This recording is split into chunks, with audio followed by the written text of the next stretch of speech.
Can everyone see the screen, the presentation?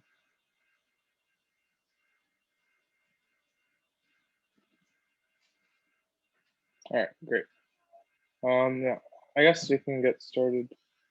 Wait a minute.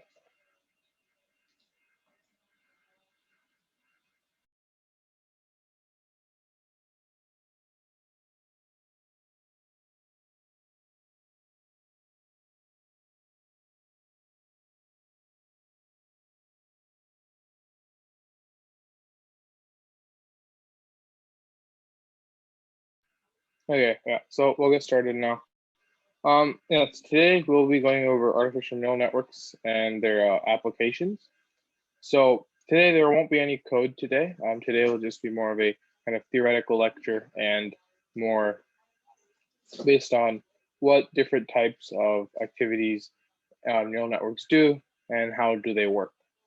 Next class, we'll get into more specific types of neural networks, such as convolutional neural networks, long short-term memory neural networks, which are, and these are both neural networks that work in computer vision and natural language processing, respectively. So we'll get into those next time, and we'll go over the TensorFlow code, as well as some other third-party APIs you can use as well. But today is more just of a brief introduction into neural networks and how they can be applied in the real world. Okay, so what is a neural network? So a neural network generally is described as a representation of your brain. So your brain has multiple cells that are called neurons, and these neurons connect to at least another neuron. And yeah, this is called a neural network, since you're taking neurons and you have this network, since they're all connected to each other, at least one's connected to another, right? So these millions of neurons and their respective connections that they have together are what make the human brain so powerful in recognizing quick and fast pattern recognition. So like when you recognize that, okay, this is a face, say like even a smiley face on like a rubber ball, or a face of a tiger, or any just the idea of two eyes, a nose, and a smile. That's pretty miraculous when you think about it, in the sense of it's just a bunch of synapses, a bunch of neurons just connected together doing that work. Another example would be classifying between fruit. So remember, if you remember last class, we did one example between classifying between oranges and apples using the k nearest neighbor algorithm. So that's something else we could use using a neural network. And also distinguishing objects, and this is called segmentation. So if you're trying to say, distinguish how many bacteria are in a petri dish, you would use something like a neural network. Or I think last class we also talked about KNN and k-means being able to do the same thing. And lastly, you guys just being able to read this paragraph is another example of your neural network, your biological neural network in action. Make sense so far, guys?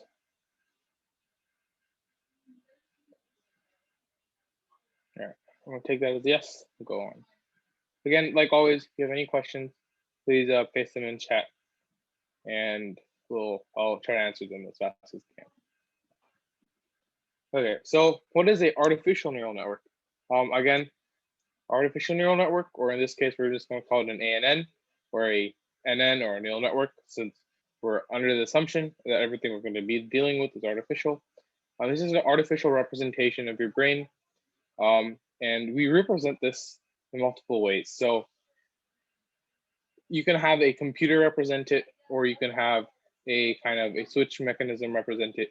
But in general, when we use a computer, we would represent this neural network by using a graph. So does everyone know what a graph is? If you've taken, I think, the USICO Silver course, or even the bronze course here, I think either Andy or Rich went over graphs. Any question about graphs? Or what a graph is? All right. Okay, go on. Okay, so this is kind of a general picture of a neural network. Here you can kind of see all these circles representing neurons. So in computer science and machine learning, we don't really call these neurons, we call them nodes. So each of these nodes represent basically your neuron, and they should have some kind of information in between them, right? And so we can see that there's different types of connections between these nodes, right? You have, say, if we look at input 1 is connected to H1, input 1 is also connected to H, the second dot and H, the second node in the column of H1, and then so forth. So these connections, these are just the connections between the distinct nodes, and we generally call these connection weights, right? We call these connection weights.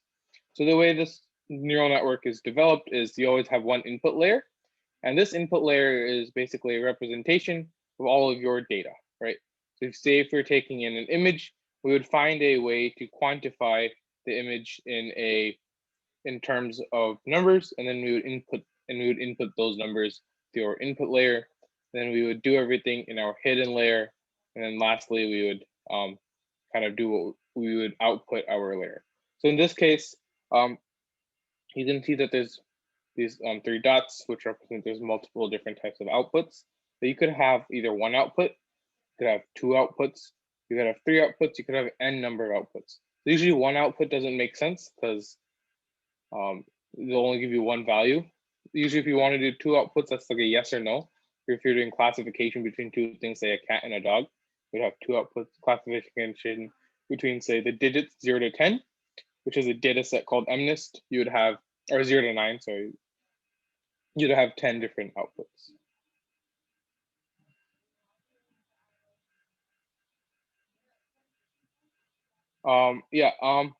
We will have the recorded lecture. I think it should be posted after the class is over. After the entire series of lectures is over, I think that's when we will have the recorded lecture. Yeah, that's not my domain, that's Rich's domain. So if you have any questions, I think you can ask him about that. Okay. So the last slide, we just showed a neural network with 5 layers, and with 3 neurons for the first layer, 4 for the second layer, and this is all the way for the 4th layer. And we call these hidden layers because they're not the input layer and they're not the output layer. They're just in between, so we call them hidden. Because generally you generally don't touch them and you don't see their output, right? And then we have 2 neurons for the output layer. But a neural network can have very different types of structures. You can have structures that are very similar to this or very different to this. Some of the neural networks can have 20 layers, and each of them can have hundreds of neurons. So there's very different types of neural networks. Again, like we said, today we're not going to go over the types, but you have one type is called a convolutional neural network. All that is that it's a different type of neural network. For example, you can have another type of neural network called an LSTM, a recurrent neural network. There's various types of neural networks, even something called a generative neural network, a variational autoencoder. And all these neural networks do is they've been designed to do one specific task really well. And again, this goes back to that idea that we covered last time of narrow AI versus general AI versus super AI, right? So as you can still see, all of our neural networks and kind of even our closest simulation to the human brain is still back at that very narrow AI level. Okay, so I'm going to quickly show you how the neural networks kind of operate at a very fundamental level, right? So imagine, so what we call this right here, we call this when you have one node, you can also call that one node as a perceptron, right? And then once you have kind of 2 nodes or 3 nodes, what we can call this is a MLP, or a multi-layer perceptron, right? Because we have one layer here, which is our X and our X2. And we have another layer here, which is the resultant node when we do our operations on X1 and X2. So here we can see that we have a multi-layer perceptron, or a MLP. So let's first just consider what these neurons and connections are actually doing. And we can just do this with a really small part of the network, just so you guys can understand. So let's remember, we talked about our input data always has to be quantized in a numerical manner, right? So imagine you have this data value called x1, which has a value of 14, and you have a data value x2, which has a value of -20, right? So then what we're going to do is, you remember that we talked about our connections being weights. So your weights are going to have some values. In this case, we have 3, we have 2.5 for W1 and W2 respectively. So what we're going to do is we're going to multiply our weights to our respective x's. So weight 1 will be times with the weight 2, or weight 1 will be times with x1, and x2 will be times by weight 2, right? So x1 with weight 1, x2 with weight 2. We multiply them, right? And then we're just going to add them together. So quick in chat, what is 14 times 3? Anyone?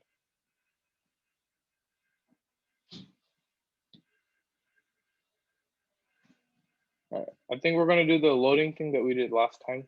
I'll give you guys a question, and then I'll tell you guys to enter. Okay.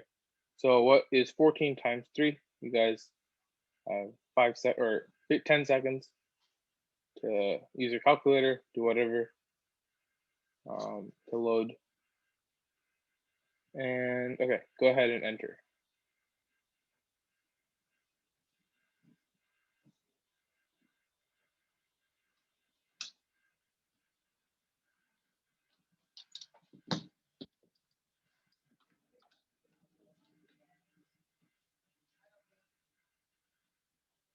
Okay, well, that's fine. Well, 14 times 3, if I did my math right, so that's 10 times 3 plus 12, so 30 plus 12, so that's 42. So 42 plus -20 times 2.5, so -20 times 2.5 is -20 times 25 over 10, so the 0 and 0 cancel, so we have -2 times 25 to give us 50, so 42 minus 50 gives us -8. So we see that our value should, in this case, be -8. So, guys, quickly load your answers. What do you guys would think happens to this value that we get if this wasn't our final, if we have another part of a network, or if this wasn't our final layer or final node? What would we do then? What would we say happens to this value? You have 30 seconds to load your answers in the chat, and then we'll enter them and we'll go over them.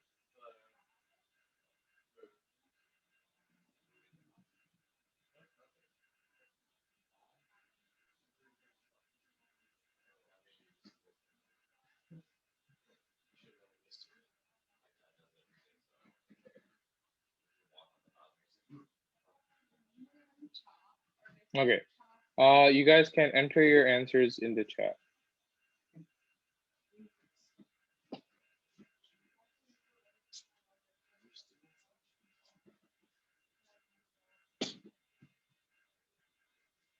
Okay, I'm going to assume you guys aren't doing anything. Please pay attention. Try to be as active as you can. Or if anything, it's meant for you guys, not meant for me. I already know this stuff. So, all right.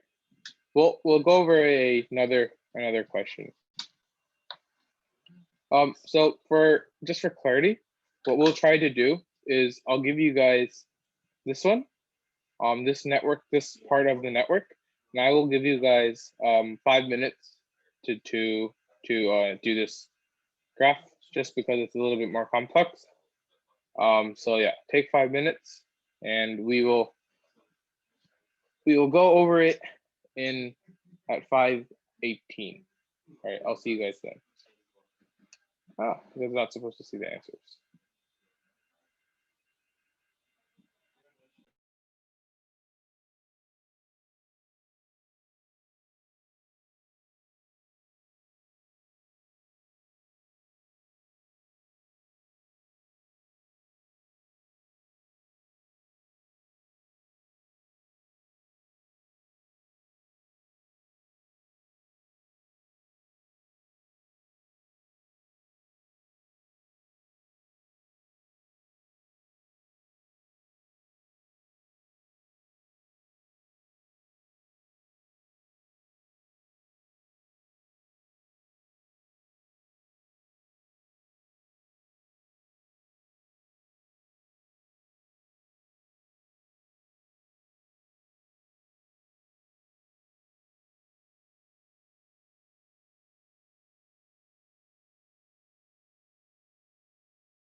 Yeah, -20. Okay, that's a good answer. Anyone else?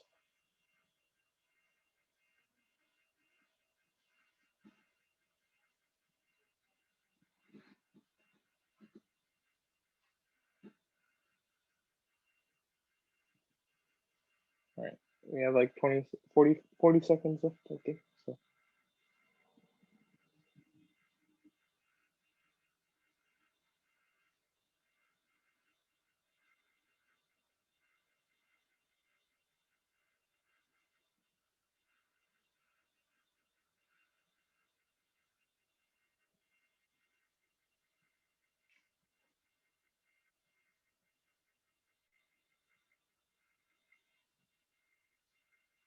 okay, we have two -20s. That's good. Okay, yeah. So I think it's exactly 5:18 now. So, would either one of y'all like to share your thought process, how you did this, if you would like, or else I can explain it as well.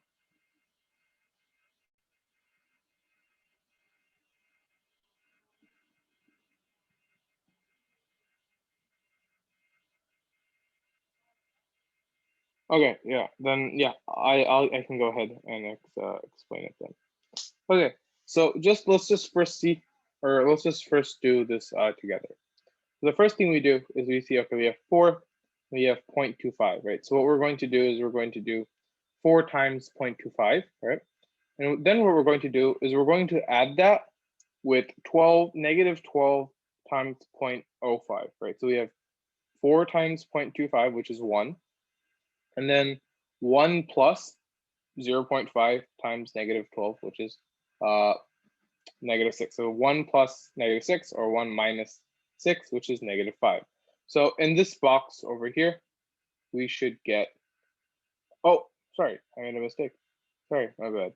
Yeah, so 0.25, so times 4, that gives us 1 plus -12 times 2. So since the 2 is the weight for this connection right here, from -12 to the node right here. So that's 1 plus 1 minus 24, so that should give us -23 in the node right here. And then in the node over here at the bottom, the node at the bottom would be 4 times 0.5 plus -12 times 0.75, or 3 or 4. So 4 times 0.05 would give us 2. Then -12 times 0.75, or -12 times 3/4 would give us -9. So we get 2 plus -9, which gives us -7. So we should have -23 on top and -7 on the bottom, I believe. So if we got that right. Yeah, so we have -3 here and -7 on the bottom.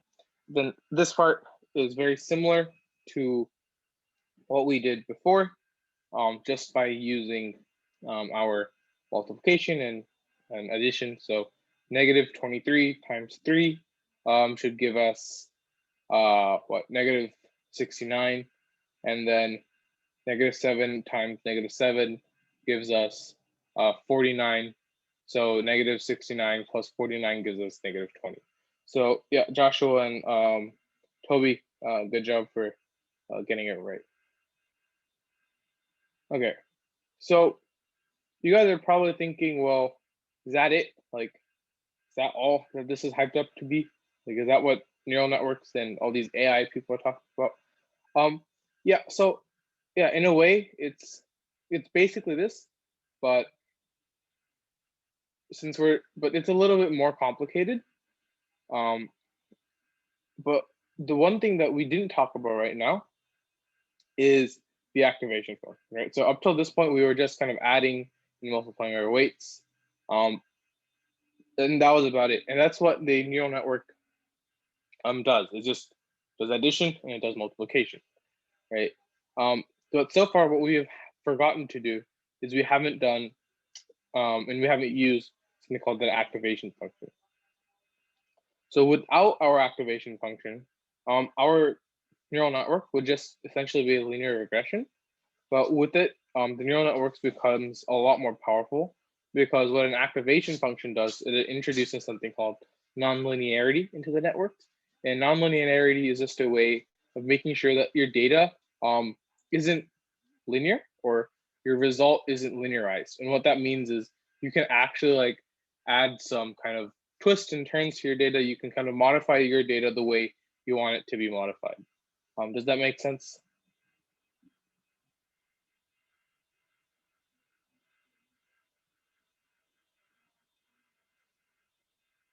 Okay, I'm gonna hope that makes sense. All right. So what is the activation function and how is it applied? So the activation function, you can think of it as a certain range of values. So for example, let's say we define an activation function with the following. We can say that any value that's come to us before 0, so if the value is a negative number, we automatically make it a 0, right? So if our value say -3, we say, okay, I don't like negative numbers. I'm going to make that value a 0.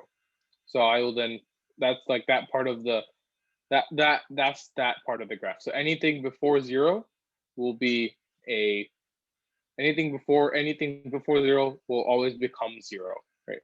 And then anything after 0, let's say, just is that number itself, right? So it's kind of linearized way. So 1 will plot to 1, 2 will plot to 2, 3 will plot to 3, and so forth. However, if I went to -1, I would plot it to 0 because I stated that anything before 0 would be 0, right? So that specific activation function is actually called ReLu, and it's the most common one, and it's called the rectified linear unit because the linear part, because you're saying that like 1 plots to 1, 2 plots to 2. After anything after 0 is still linear, but anything before 0 in this case is not linear, right? It's always 0. So if you have -1, we'll always plot it to 0.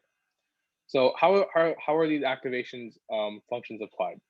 So after we calculate the sum, we pass it through the activation function. So let's go back to our example right here. Remember, if we use our ReLu, ReLu states that anything below 0 will always be negative, or anything below 0, I will make 0, and anything above 0, I'll just keep as it is. So what we would do is we would take this 23 that we have, because we calculated our 23, and we would apply our ReLu activation function.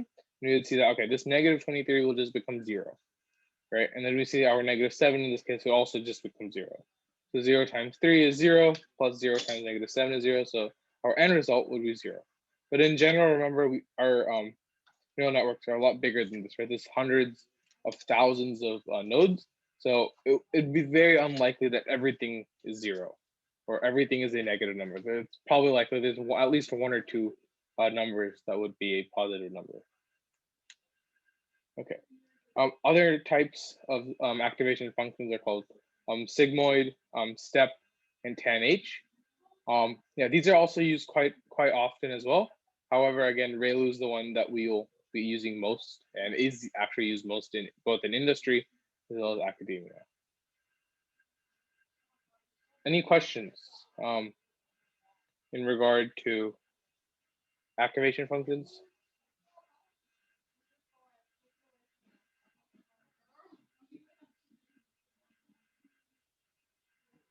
Okay, yeah. Then I guess we can go on to the next one. Okay, so we'll just go back to our example earlier. This is another example of how the activation function is used and applied. So remember, we did x1 times w1 plus x2 plus w2 to get -8. This again, we did 14 times 3 plus -2 times 2 point, or -20 plus times 2.5. So now what we're going to do is we're going to use this ReLu activation function, right? And remember that we said ReLu activation, it'll take any number that is before 0, and it'll automatically make it 0. So any negative number becomes 0. That's what we see here, right? So we take this -8, which is our resultant value, and we pass it on to, and before we pass it on to the next layer, we would add we wouldn't add a ReLu, but we would just pass it through our ReLu activation function, and we would get 0, right? So in this case, our -8 would become 0, and then that 0 is the value that is passed on to the next node using the next weight, and then so forth. And that. Does that make sense, everyone? If you have a question, please put it in chat. I'll give you guys 20 seconds to load your questions. That way.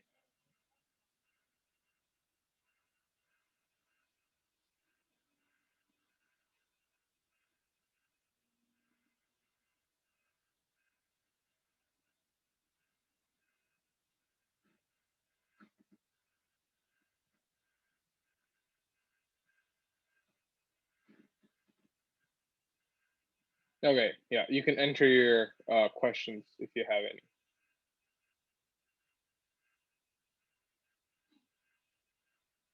Okay, yeah, then I guess we can continue to the next slide. Again, remember we were talking about ReLu. The reason I'm bringing this up so much is because it's a very common value. It's a very common number, or a very common activation function, and it's important that you understand that the activation function is what makes a neural network so powerful. So here you can see we have our ReLu activation function. Anything before 0 is plotted to 0, right? So anything with any negative number, any negative integer, irrational number is always going to be 0, right? So you can see that here, that in the way it's plotted, right? And then everything else will just be its respective linear value. So 0 is 0, 5 will go to 5, 10 will go to 10, and so forth. So this is just one type of activation function, or in our case, rectified linear activation, or ReLu. Yeah, so in this case, you can obviously see that it's nonlinear.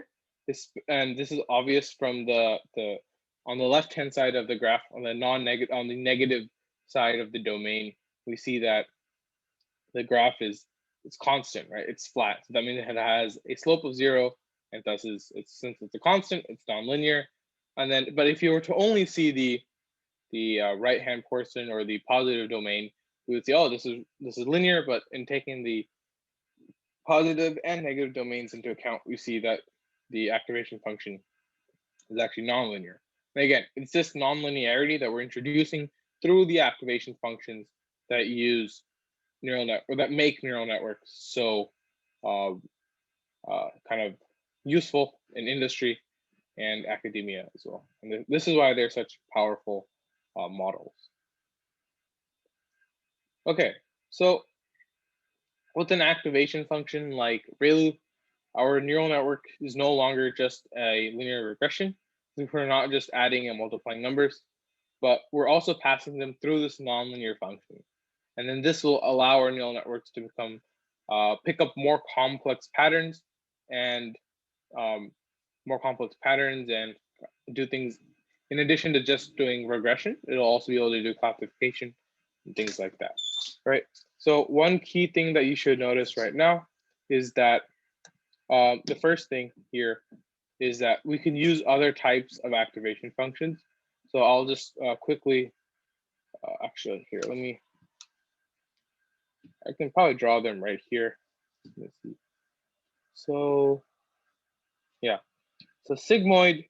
So the other activation function we talked about was sigmoid, or we didn't talk about it, but it was mentioned.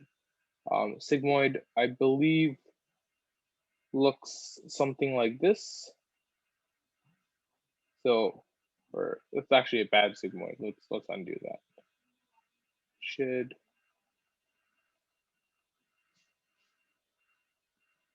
Yeah, looks something like this. And there's an asymptote here. I believe that this is 1.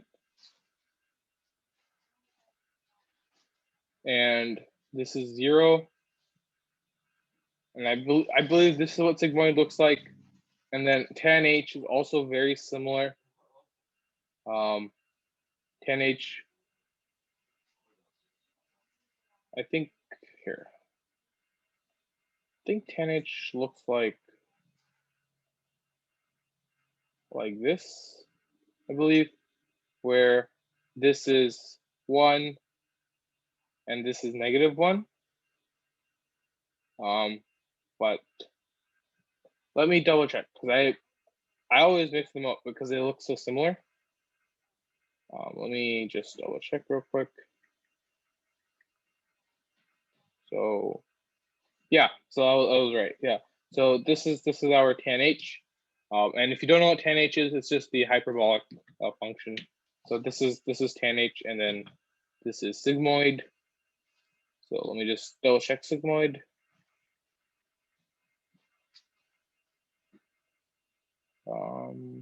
Yeah, seems about right. Oh, sigmoid actually passes through here as well. So something like that. But again, tanh, the range of tanh is -1 to 1, whereas sigmoid, the range is 0 to 1. I think that's the more important thing to remember. And this point right here is it crosses at half, and this crosses at 0. Okay, let me just clear this up so we can talk about everything else.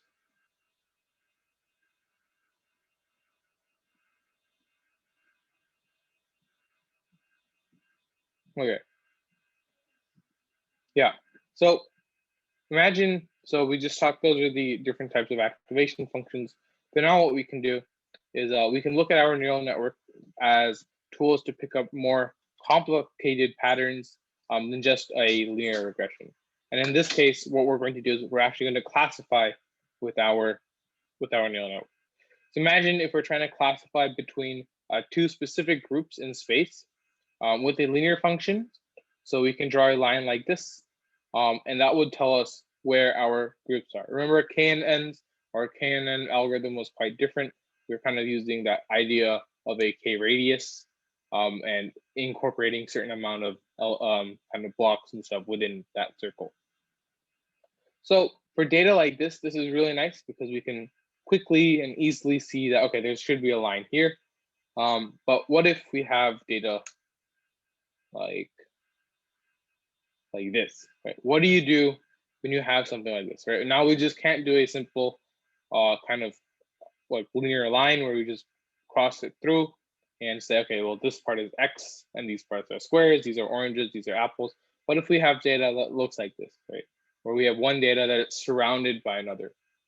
So when you do have data like this, you just can't work, you can't use a line. You need something more non-linear. Again, going back to the idea of using this activation function to introduce non-linearity and introduce kind of this this idea of non-linearity and its power, its usefulness, right? You need something that's non-linear and flexible, kind of like a circle. I wouldn't really call this a circle. It's actually closer to an ellipse, probably. If it wasn't for this outlier, it would be a pretty nice ellipse. Yeah. So what this again, the activation function introduces the non-linearity into the neural network, which makes them more powerful. Okay. Now, going to kind of go over how do we train our neural networks. Okay. So training a neural network, just like linearized or linear regression, we'll start off with our random weights in our neural network. Remember, we talked about weights. Weights are our connections. Right? If you have node 1 connecting to node 2, and from the input layer to the output layer, or input layer to our hidden layer, we know it would be the input. It would be the input times our weight. The weight is always our connection. That's the key thing to remember. So we have our randomized weights in our neural network. What we'll then do is we'll take our already labeled data set, right? So it includes both our inputs and our correct outputs, and we'll pass it through our neural networks. So in this case, you're assuming that your labeled data set is a number, right? Because we always have to have numerical representation for a neural network to work. And there's different ways you can fix this. So if you have an image, you can apply an operation to make it into a numerical representation. It's called the convolution operation. You can also do the same thing for sound. You can do the same thing for string, for text, even for like 3D CAD models. You can do the same thing. So always the main thing is you always have to make sure that the data you're inputting will be a numerical representation. So based off our second statement, I'll answer a quick question. Since we're using labeled data set, is our neural network supervised or unsupervised? I'll give you guys 30 seconds to answer that and put in the chat.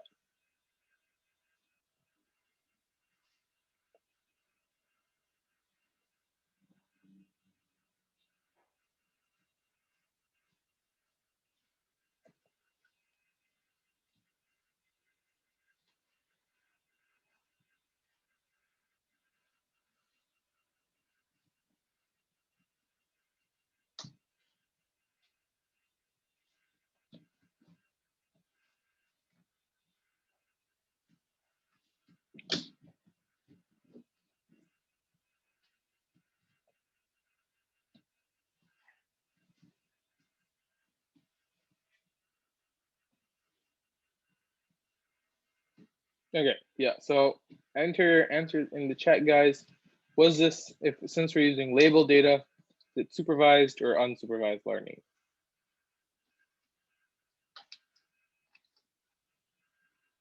Okay, so again, guys, try and pay as much attention as you guys can.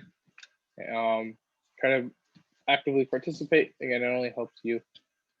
But our since we're using a label data set, this is going to be supervised learning because we have our labeled data to name it with.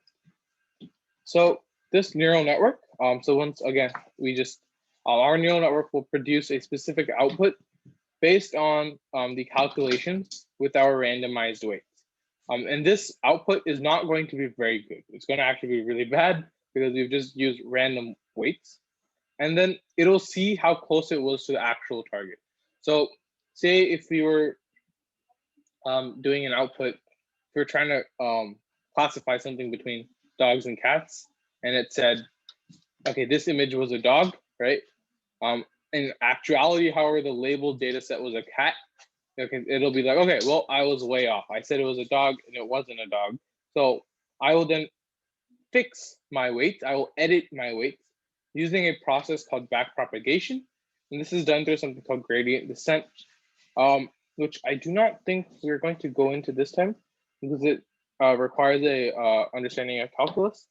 But I think maybe next time I might do a very high level introduction into gradient descent and backpropagation. But what the neural network will do by itself, it'll fix its own weights, saying, okay, well, I guessed it was a cat, when in actuality it was a dog, and I was off by, say, I was off by a lot, right? Because it's only a binary value, it's true or false. So like, okay, well, I'm going to fix this weight by this much, shift it by this much, and then shift the other weight by another amount. And it'll do this process by using something called gradient descent and by conducting basically gradient descent. And then this process is repeated like thousands or even millions of times until the weights are extremely close to perfect. And the network can get answers right like almost 99 or even close to like 99.9% of the time. So you have nowadays things like Siri.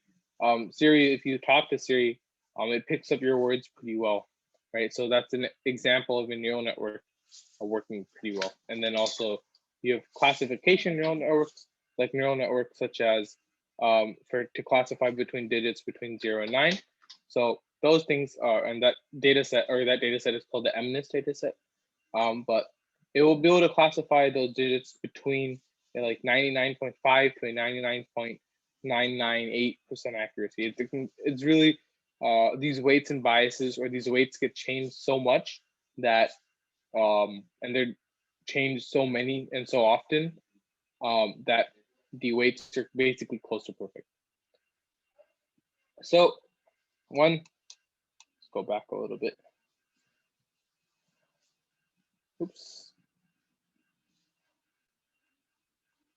All right, so one example is if our input is financial indicators and our output is stock price, then we have created a model that can predict the stock price of any company. So over the next, I'll give you guys 2 minutes. Yeah, over the next 2 minutes, come up with at least one idea that takes in something and outputs something. So I'll give you guys another idea. So for example, if I'm working with cars, I can take in an image and I can tell you, is that image, and I'll tell you what type of object that image is, right? Is it a person? Is it a cat, a dog? Is it another car? So yeah, that's another type of, neural network. Okay, I'll give you guys 3 minutes to think about it. So what time? It's 2:42.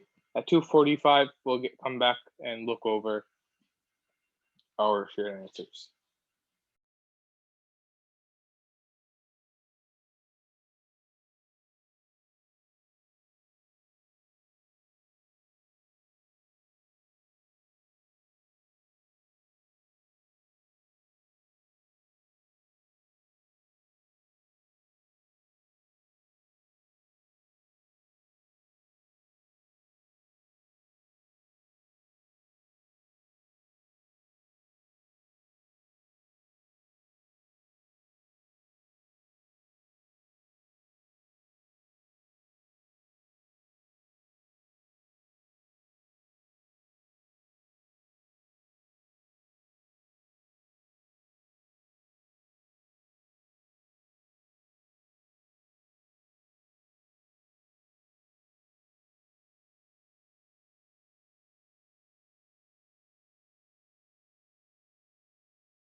Okay, yeah. Go ahead and enter your answers in the chat.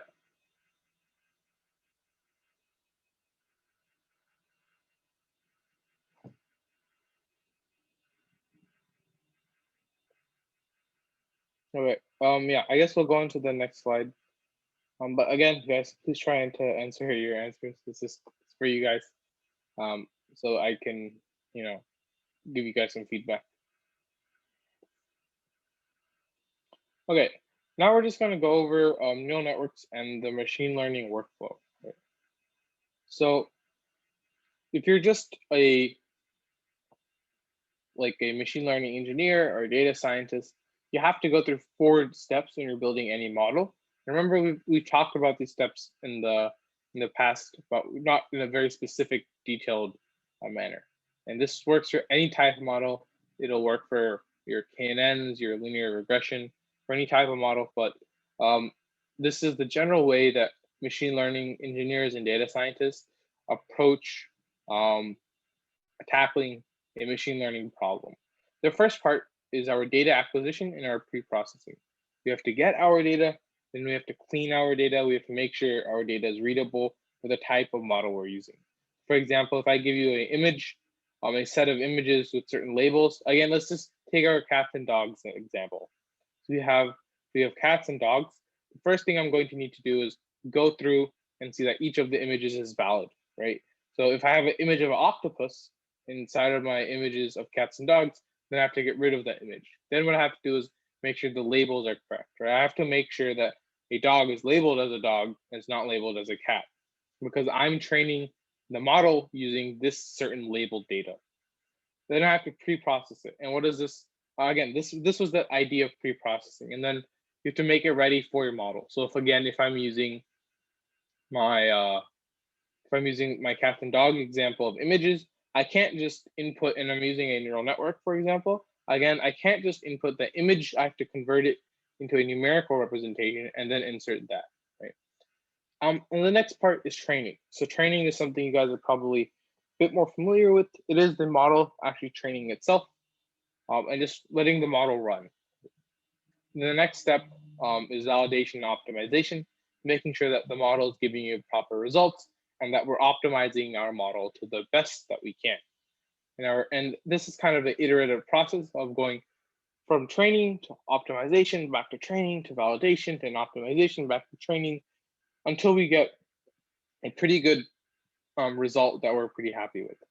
And then lastly is testing, making sure that everything works by using outside data, or if we generally remember, if you guys we talked about, splitting our data into an 80-20% split, especially we showed this in the code examples. We would kind of split our data, make sure that our testing data was working, and then we would maybe make sure that everything is fine. Our testing data, our model worked well on our testing data, so we know it's not overfitted, and then we can deploy it wherever we want to deploy. Okay, again, data acquisition and pre-processing. Most people will say that data acquisition is the hardest step in the process. People these days, and rightfully as they should, don't want to give away data, whether that be personal data, whether that be corporate data. Data is very hard to come by, but if you can get data, great. One nice place to get data is called Kaggle. They're a pretty nice place. You can get data from them. Also, if you're looking for certain types of medical images, I think Stanford has a good library. The University of Southern California has an Alzheimer's disease imaging neural imaging initiative called ADNI. If you're looking for data there, you can always get there. Then things like MNIST and ADNI are publicly available data sets. However, I think for ADNI, I think you have to apply for a grant, or not really a grant, you just have to apply for a proposal. The other times you have to collect the data yourself, or you have to combine several types of data sets. So that's it. Because if you're collecting the data yourself or you're combining several types of data sets, you want to make sure that you pre-process it. You want to make sure that everything you have is in the correct format, right? So you make sure that everything's in the correct format. You're converting every data point, again, back to a number. You want everything to be a number, right? You want to make sure that the label is a number. It can either be a 1 or a 0. You can use one hot encoding, or you want to make sure that the image can be represented as different pixel values, or later when we go over the convolution operator, we want to make sure that we're using the convolution operator, and you want to apply certain mathematical functions to your data set to make it easy for your model to train. Like for example, on normalization. I think we covered this actually a class back where we talked about we were normalizing our data, getting our data between a certain range, just so the calculation is a bit easier for the computer to do. Okay, and then again, we always want to set aside some of our data as validation data, some of our data as test data. And we'll see why we do this in the next few slides. But remember, generally we're trying to go for an 80-20% split, 20% of our data being testing data, and then 80% being training data. Any questions on this slide?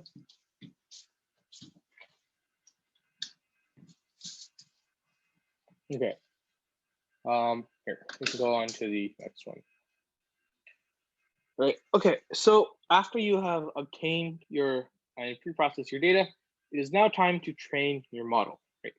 You can use any type of model you want. Your linear regression model, your neural network model, k nearest neighbor. Yeah, I would really call it a model. It's more of an algorithm, but go ahead for this example, we can go with it. And then what we want to do is pick our hyperparameters. And these are things such as our learning rates, number of iterations.